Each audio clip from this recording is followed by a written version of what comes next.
नमस्कार दोस्तों, ज्ञानधारा क्लासेस में आप सभी का स्वागत है।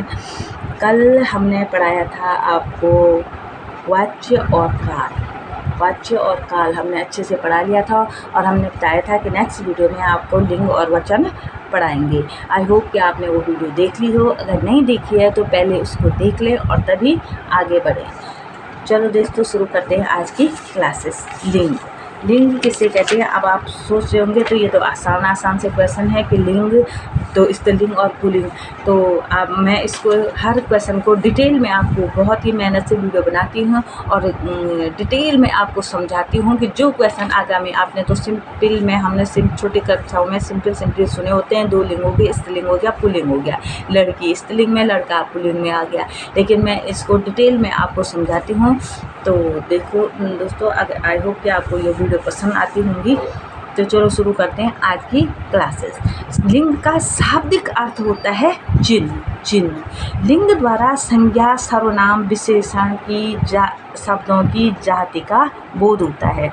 लिंग द्वारा संज्ञा, सर्वनाम, विशेषण शब्दों की जाति का बोध होता है कि ये किस जाति के, स्त्री जाति के हैं या पुरुष जाति के। हिंदी में 2 लिंग होते हैं। हिंदी में कितने लिंग होते हैं?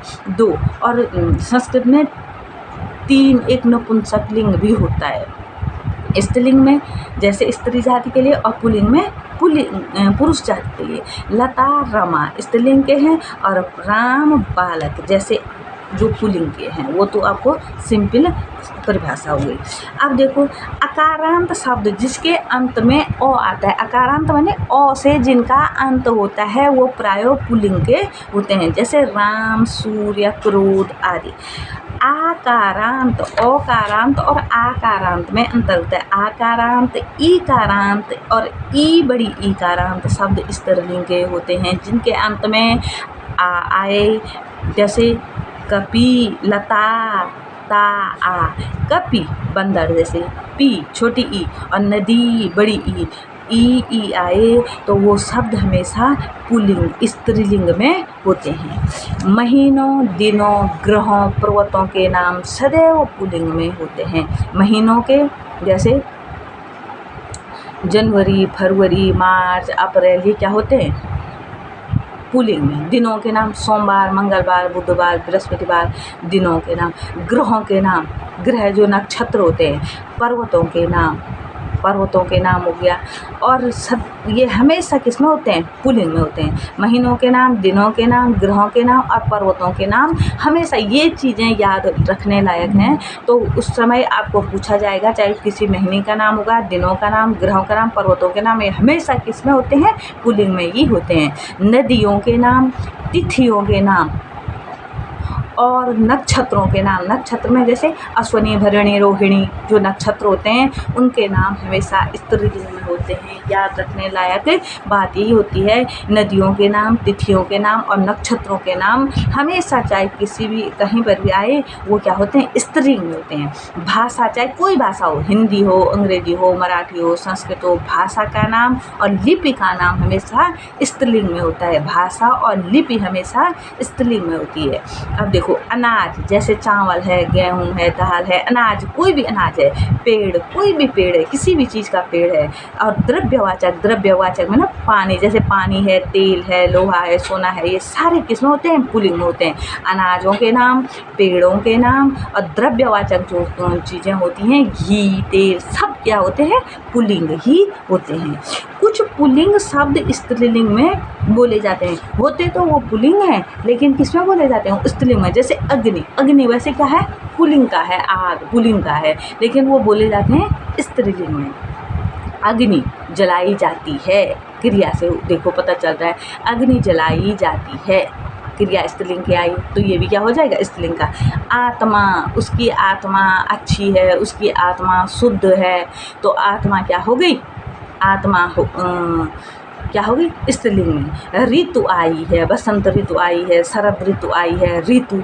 और वायु, वायु अच्छी चल रही है, क्रिया से पता चल जाता है ये स्त्रीलिंग या पुल्लिंग के। ये हमेशा क्या होते हैं, पुल्लिंग होते हुए भी स्त्रीलिंग में बोले जाते हैं। कुछ नर व मादा, कुछ नर व मादा दोनों हमेशा पुल्लिंग में हो। जैसे तोता, अब तोते का स्त्रीलिंग तोती तो होगा नहीं, तोता को तोता ही बोलेंगे। कोयल का कोयली भी नहीं होता, कोयल का कोयल ही होता है। मक्खी का मक्खा नहीं होता, मक्खी मक्खी ही होती है, जब पुल्लिंग में वो मक्खी ही होगी। मैना मैनी नहीं होता, मैना ही होता है। कौवा कौवी नहीं होता, कौवा ही होता है। उल्लू उल्लू को उल्ली नहीं, उल्लू ही। चीता और गौरैया, गौरैया नहीं होता, गौरैया ही होता है। तो कुछ शब्द नर व मादा दोनों ही पुल्लिंग में होते हैं, न कि लिंग बदलने पे वो स्त्रीलिंग में नहीं आते हैं। चाहे नर हो मादा हो, दोनों पुल्लिंग में ही बोले जाते हैं। गौरैया जा रहा है, गौरैया नहीं होता, गौरैया ही होता है वो। अगला दोस्तों, अगला पढ़ेंगे हम वचन। अब वचन क्या होता है, वचन का अर्थ होता है संख्या, वचन का अर्थ होता है संख्या। विकारी शब्दों के वचन का अर्थ होता है संख्या, मतलब मेन बात क्या है, कितनी संख्या में है, कितने वचन है। वचन विकारी शब्दों की संख्या का बोध कराए वचन कहलाते हैं। जो विकारी शब्दों की, विकारी शब्द मैंने आपको बता दिया था, इसीलिए मैं बताती हूँ कि पहले पिछली वीडियो देखें और तभी आगे बढ़ें। विकारी शब्द संज्ञा, सर्वनाम, क्रिया और विशेषण को हम क्या बोलते हैं, विकारी शब्द। विकारी शब्दों की संख्या का बोध कराए वचन कहलाते हैं। हिंदी में वचन दो होते हैं, एक वचन और बहुवचन। एक वस्तु की या एक संख्या का बोध कराए तो एक वचन, जो दो वस्तु और दो संख्या का बोध कराए तो बहुवचन। संस्कृत में दो वस्तुओं के लिए द्विवचन भी कहा जाता है। संस्कृत में 3 वचन होते हैं, एक वचन, द्विवचन और बहुवचन। लेकिन हिंदी में सिर्फ एक के लिए, और बाकी 2 और 2 से अधिक जितने भी होंगे वो सारे बहुवचन में ही आएंगे।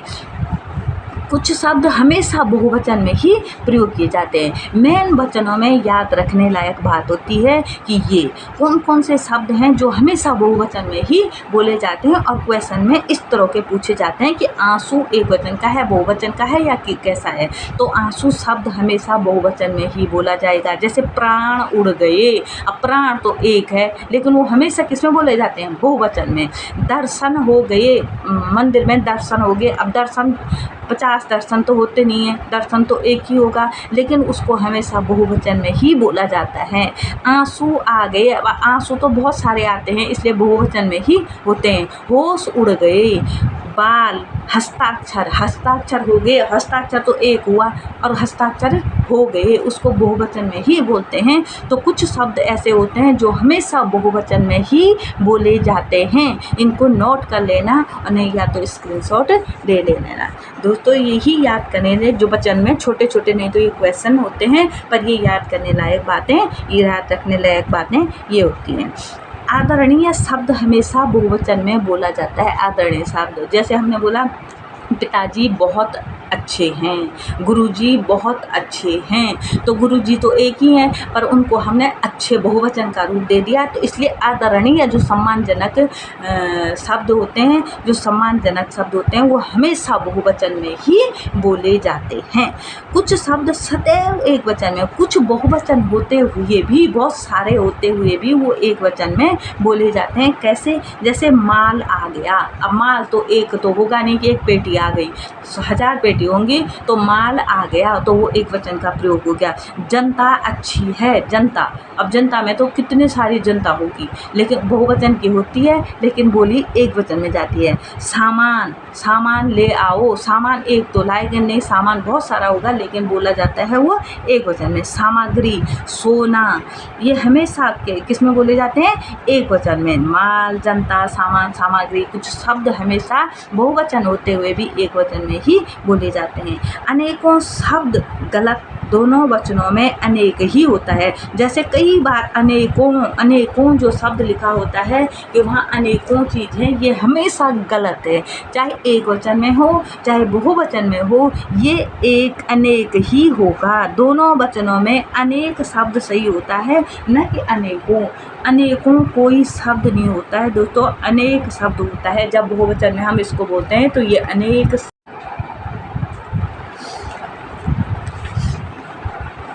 कभी कभी कुछ शब्दों से बहुवचन बनाए जाते हैं, जैसे वृंद, मुनि वृंद, ये क्या हो जाएगा बहुवचन का। जन युवा जन, गण कृषक गण, वर्ग छात्र वर्ग, लोग नेता लोग। तो इससे कुछ शब्दों से हम क्या बनाते हैं, बहुवचन बनाते हैं। जैसे मैंने अभी आपको बता दिया कि कुछ शब्द हमेशा बहुवचन में ही बोले जाते हैं, बहुवचन में बोले जाते हैं। तो ये हो जाएंगे जो हमेशा बहुवचन में, प्राण, दर्शन, आंसू, होश, बाल, हस्ताक्षर शब्द और आदरणीय शब्द हमेशा बहुवचन में बोले जाते हैं। कुछ शब्द हमेशा एक वचन में बोले जाते हैं, तो माल, जनता, सामान, सामग्री, सोना, ये हमेशा एक वचन में। दोनों वचनों में अनेक शब्द अनेकों गलत है, अनेक शब्द ही सही होता है। जो अनेक, यहाँ अनेक लोग आए तो अनेक ही सही होगा। जब हम बहुवचन में बोलेंगे तो अनेकों नहीं बोलेंगे, बहुवचन में भी अनेक ही बोलेंगे। अनेकों शब्द कहीं पर भी आएगा तो अनेकों शब्द ही सही नहीं है, अनेक ही होगा, चाहे एक वचन में हो चाहे बहुवचन में हो। तो आई होप दोस्तों ये वीडियो आपको बहुत पसंद आई होगी। तो नेक्स्ट वीडियो में हम आपको पढ़ाएंगे कारक और अव्यय। तो अगर आपको मेरी वीडियो पसंद आई है तो लाइक करें, अपने ज़्यादा से ज़्यादा दोस्तों में शेयर करें, और जो मेरे चैनल पे नहीं आए हैं सब्सक्राइब करें। धन्यवाद दोस्तों।